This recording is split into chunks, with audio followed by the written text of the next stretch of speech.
আসসালামু আলাইকুম রহমতুল্লাহ। ইকরা ইসলামী টেলিকমের পক্ষ থেকে আপনাকে স্বাগতম। তো আজকের ভিডিওর মাধ্যমে আমরা দেখব যে ইকরা ইসলামী টেলিকমে খরচ ছাড়া কিভাবে লাইভ পেমেন্টে ব্যালেন্স সেট করব। তো চলুন মূল কাজে চলে যাওয়া যাক যে কীভাবে খরচ ছাড়া লাইভ পেমেন্টে ব্যালেন্স সেট করতে হয় ইকরা ইসলামী টেলিকমে। তো ব্যালেন্স সেট করার জন্য প্রথমে আমরা ব্যালেন্সটা দেখে নিচ্ছি। এখানে দেখেন ব্যালেন্স দেখতে চাপড়, এখানে আমি ক্লিক করবো। এখানে ক্লিক করলে আমাদের সকল ব্যালেন্স দেখা যাচ্ছে। দেখেন এখানে মেন ব্যালেন্স দেখা যাচ্ছে, এখানে ড্রাইভ ব্যালেন্স, এখানে ব্যাংক ব্যালেন্স।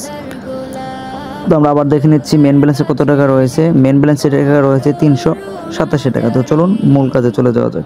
তো এখানে আমি অ্যাড ব্যালেন্স করব। ব্যালেন্স এড করার জন্য এখানে দেখতে পাচ্ছেন অ্যাড ব্যালেন্স লেখা আছে। অ্যাড ব্যালেন্সে ক্লিক করব। অ্যাড ব্যালেন্সে ক্লিক করার পর এরকম তিনটা অপশন আসছে। দেখেন মেন, ব্যাংক, ড্রাইভ। আপনি এর মধ্যে থেকে কোনটাতে ব্যালেন্স এড করবেন এটা আপনি নির্ধারণ করবেন। আমি যেহেতু রিচার্জের জন্য ব্যালেন্স এড করি, রিচার্জের জন্য অবশ্যই মেন ব্যালেন্স, আমি মেন ব্যালেন্স সিলেক্ট করলাম। মেন সিলেক্ট করার জন্য নিশ্চিত করুন, নিশ্চিত করুন ক্লিক করলাম। নিশ্চিত করুন ক্লিক করার পর দেখতে পাচ্ছেন এরকম ইন্টারফেস শো করতেছে। তো আমি আগেই বলেছি যে কীভাবে লাইভ পেমেন্টে ব্যালেন্স সেট করতে। লাইভ পেমেন্টে ব্যালেন্স সেট করার জন্য আমরা এই যে লাইভ পেমেন্ট বিকাশ মার্চেন্ট এর আছে এটাতে ক্লিক করব। আমি এটাতে ক্লিক করছি। এটাতে ক্লিক করার পর এখানে অ্যামাউন্ট কত টাকা আপনি অ্যাড করবেন এই অ্যামাউন্টটা দিয়ে দিবেন।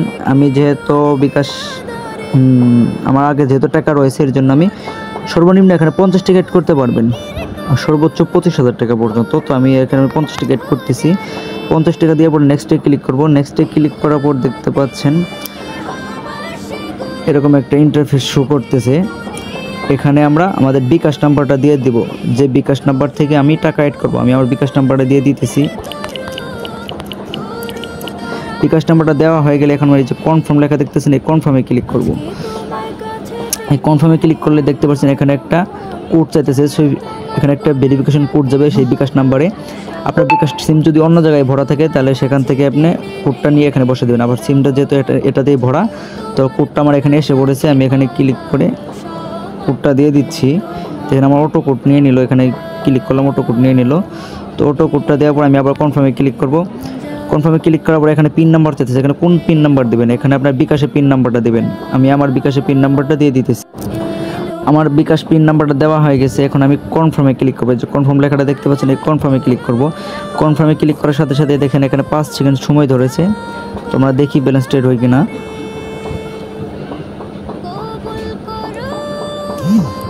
দেখেন ব্যালেন্স ট্রেড হয়ে গেছে। উপরে একটা নোটিশ এসে পড়েছে যে ব্যালেন্স ট্রেড হয়ে গেছে। তো এখন আমি আবার ব্যালেন্সটা চেক করব। ব্যালেন্সটা দেখতে পাচ্ছেন এখানে 400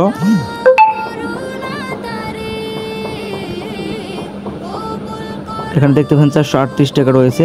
অর্থাৎ আমার এখানে যে কমিশনটা পাওয়ার কথা 1025 টাকা, এই কমিশন সহ আমার এখানে ব্যালেন্স ট্রেড হয়ে গেছে। ঠিক আছে, যিনারা এজেন্ট অ্যাকাউন্ট নেবেন, এজেন্ট অ্যাকাউন্টে সেন্ড মানিতে অবশ্যই 1000-এ আপনারা 28 টাকা কমিশন পাবেন অ্যাভেলেবেল।